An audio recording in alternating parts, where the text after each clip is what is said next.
Okay, good morning friends. आज हम देखने वाले हैं एक नया टॉपिक जिसका नाम है एरिथ्रोपॉयसिस। अगर डिफिनीशन को देखते हैं इसका, तो इसमें सबसे पहले है कि जो एरिथ्रोपॉयसिस की जो प्रोसेस होती है उसमें हम देखते हैं आरबीसी के डेवलपमेंट्स की, ठीक है, ओरिजिन की देखते हैं, डेवलपमेंट्स की देखते हैं, मैचुरेशन को देखते हैं और किसके एरिथ्रोसाइट्स के, यानी कि सबसे पहले हम देखते हैं एरिथ्रोपॉयसिस में एरिथ्रोसाइट्स के ओरिजिन, डेवलपमेंट और मैचुरेशन के बारे में हम देखते हैं एरिथ्रोपॉयसिस में। तो अगर सिंपल सा देखते हैं हम इसके प्रोसेस को लेकर के कि जो इसमें साइट्स हैं एरिथ्रोपॉयसिस की, जो साइट्स हैं वो अगर हम ह्यूमन बींग्स में देखें तो ह्यूमन बींग्स में सबसे पहले फीटल लाइफ में जो इसके स्टेजेस हैं, यानी कि एरिथ्रोपॉयसिस के जो हम फीटल लाइफ में जो स्टेजेस हैं, यानी कि आरबीसी के जो डेवलपमेंट की प्रोसेस है, जो ओरिजिन की प्रोसेस है, जो मैच्योरेशन की प्रोसेस है, वो फीटल लाइफ में 3 स्टेज से होकर के गुजरती है। यानी कि अगर हम मीजोब्लास्टिक स्टेज को देखते हैं तो सबसे पहले मीजोब्लास्टिक स्टेज में जो आरबीसी की डेवलपमेंट है, जो आरबीसी की ओरिजिन है, जो आरबीसी की मैच्योरेशन की प्रोसेस है, वो किस में होती है, फर्स्ट मंथ में या सेकेंड मंथ में जो होती है वो मेसेंकाइमल यॉर्क सेल में होती है, ठीक है। अब अगर हिपैटिक स्टेज में देखते हैं तो हिपैटिक स्टेज में हमें क्या देखने को मिलता है कि आरबीसी की जो डेवलपमेंट्स है या एरिथ्रोसाइट्स के जो डेवलपमेंट्स है, ओरिजिन है और मैच्योरेशन है, वो हमें लीवर और स्प्लीन में देखने को मिलता है। और अगर हम यही चीज़ देखते हैं कि थर्ड मंथ में, इंट्रायूट्राइन के थर्ड मंथ में अगर हम देखते हैं तो माइलॉइड स्टेज में क्या है इसमें कि जो एरिथ्रोसाइट्स के जो डेवलपमेंट्स ओरिजिन है वो हमें कहाँ देखने को मिलती है, बोन मैरो में देखने को मिलती है। तो डिफरेंट इंट्रायूट्राइन लाइफ में डिफरेंट मंथ्स में डिफरेंट एरिया में हमें आरबीसी की डेवलपमेंट और ओरिजिन देखने को मिलती है। तो जैसे कि हमने देखा मीजोब्लास्टिक में मेसेंकाइमल है और हिपैटिक में लीवर स्प्लीन है और माइलॉइड्स में बोन मैरो है। फिर अगर हम नेक्स्ट इसमें देखते हैं कि अगर न्यू बॉर्न में या फिर चाइल्ड्स और एडल्ट में देखते हैं कि हमारा जो एरिथ्रोपॉयसिस की प्रोसेस है वो डिफरेंट एज में डिफरेंट जगह में देखने को मिलता है।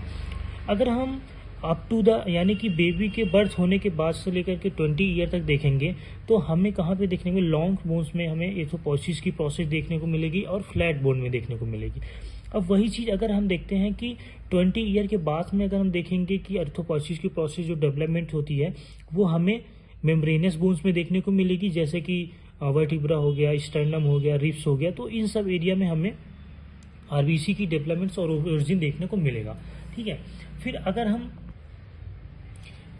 नाउ अगर हम इसमें देखते हैं कि प्रोसेस ऑफ एरिथ्रोपॉयसिस, ठीक है, तो प्रोसेस ऑफ एरिथ्रोपॉयसिस की अगर हम देखेंगे तो इसमें जो स्टेम सेल्स हैं, स्टेम सेल्स को हम बोलते हैं कि मदर ऑफ ऑल सेल्स, यानी कि स्टेम सेल्स से ही जितने भी और बॉडी के सेल्स हैं उसका फॉर्मेशन होता है, ठीक है।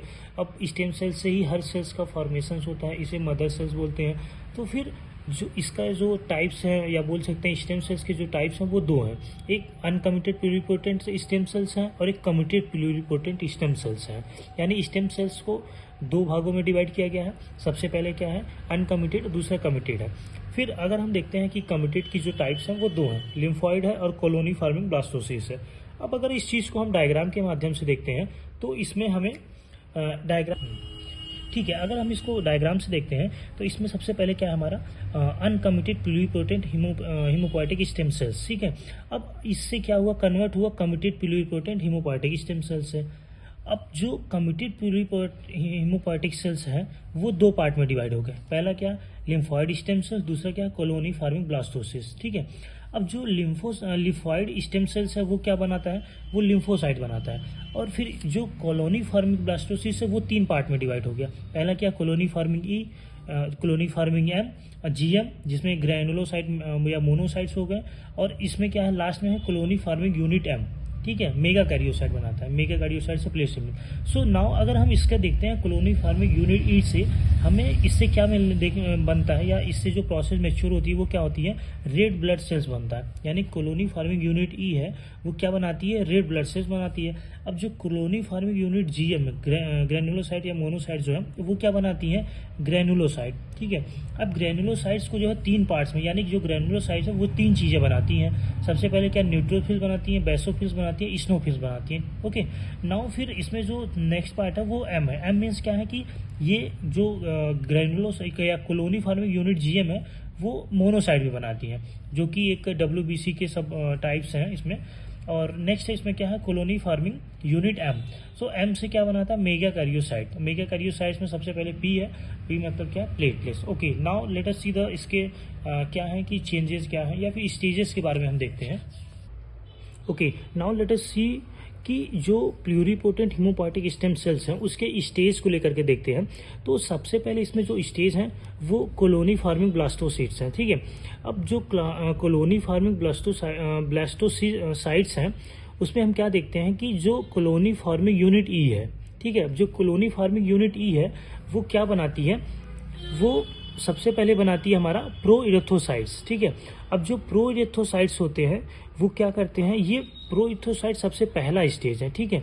अब इसी स्टेज से क्या होते हैं कि हीमोग्लोबिन का फॉर्मेशन शुरू हो जाता है। अब इसी स्टेज से हम क्या देखते हैं कि इसमें जो न्यूक्लियस का साइज होता है वो 20 माइक्रो का होता है, यानी कि जो न्यूक्लियस का साइज होता है वो बहुत बड़ा होता है। अब इसमें क्या होता है कि इस स्टेज में जो है जो हमारा साइटोप्लाज्म है वो बेसोफिलिक नेचर का होता है। अब इसी स्टेज से होकर के जो प्रो इरेथ्रोसाइट्स है वो कन्वर्ट हो जाता है कि इसमें अर्ली नार्मोब्लास्ट में। जो नेक्स्ट स्टेज है या सेकंड स्टेज आता है वो हमारा क्या था, अर्ली नार्मोब्लास्ट। अब इस नार्मोब्लास्ट में जो न्यूक्लियस की साइज है वो 20 से घट करके कितनी आ जाती है, 15 माइक्रो की आ जाती है। अब इसमें जो न्यूक्लियस है वो कंडेंस होने लगता है, यानी कि अर्ली नार्मोब्लास्ट की जो प्रोसेस है उसमें जो न्यूक्लियस है वो कंडेंस होने लगता है और जो साइटोप्लाज्म है वो बेसोफिलिक नेचर को देखने को मिलता है। और जो अर्ली नार्मोब्लास्ट है वही कन्वर्ट हो जाता है इंटरमीडिएट नार्मोब्लास्ट में। So now let us see the intermediate normoblast stage. अब जो थर्ड स्टेज आता है वो हमारा क्या है, इंटरमीडिएट नार्मोब्लास्ट स्टेज। अब इसी स्टेज से हमें हीमोग्लोबिन का अपीयरेंस शो होता है, ठीक है। अब इसमें क्या होता है कि जो जो न्यूक्लियस है वो बिल्कुल कंडेंस होने लगता है, न्यूक्लियस सेंटर से पेरिफेरी में आने लगता है। अब न्यूक्लियस की जो साइज है वो 15 से घट करके 8 से 10 आ जाती है, ठीक है। ओके, नाउ और जो इंटरमीडिएट नार्मोब्लास्ट स्टेज है वो कन्वर्ट हो जाती है लेट नार्मोब्लास्ट स्टेज में। अब जो लेट नार्मोब्लास्ट स्टेज के बारे में अगर हम देखते हैं तो ये हमारी फोर्थ स्टेज है, लेट नार्मोब्लास्ट। अब लेट नार्मोब्लास्ट में हमें जो सिर्फ इंक स्पॉट देखने को मिलता है, यानी कि न्यूक्लियस जो है बिल्कुल कंडेंस हो जाता है, श्रिंक हो जाता है। इसकी जगह पे हमें सिर्फ एक न्यूक्लियस का इंक स्पॉट देखने को मिलता है इस एरिया में।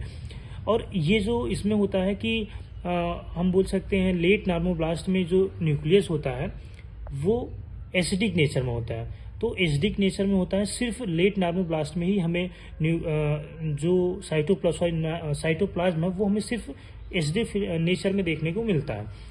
अब अगर देखते हैं कि जो लेट नार्मोब्लास्ट है वही कन्वर्ट हो जाता है हमारा रेटिकुलोसाइट में। अब रेटिकुलोसाइट जो है वो नॉर्मली ह्यूमन एडल्ट मिल्क में प्रेजेंट नहीं होता है, सिर्फ ये इंट्रायूटाइन लाइफ से जब बच्चा जो है बर्थ में आता है तो बर्थ के केवल 1 से 2 वीक्स के अंदर ही रेटिकुलोसाइट्स हमें बेबी में देखने को मिलता है। अब ये जो रेटिकुलोसाइट्स है वो 1 से 2 वीक्स तक प्रेजेंट होता है। ये 100 में से 2 से 4 या 100 आरबीसी में से 2 से 4 आरबीसी की मात्रा में रेटिकुलोसाइट प्रेजेंट होता है। ये जो है कुछ दिन बाद जो है डिसअपीयर भी हो जाता है। फिर अब ये रेटिकुलोसाइट्स है ये इमेच्योर आरबीसी कहलाती है। अब यही जो रेटिकुलोसाइट्स है वो कन्वर्ट हो जाती है मैच्योर आरबीसी में, जिसे हम बोलते हैं इरेथ्रोसाइट। अब ये जो इरेथ्रोसाइट्स है वो क्या है, बाइकॉन्केव शेप का होता है। इसके जो डायमीटर्स हैं वो 8 डायमीटर में जो 8 माइक्रोन का था वो कन्वर्ट होकर कितने आ जाता है, 7.2 माइक्रोन में, जो कि एक आरबीसी की डायमीटर होती है। और इसमें क्या होता है, हीमोग्लोबिन प्रेजेंट होता है। इसकी जो लाइफ साइकिल होती है वो 120 डेज की होती है। इसमें न्यूक्लियस प्रेजेंट नहीं होता है, ठीक है। अब अगर हम देखते हैं कि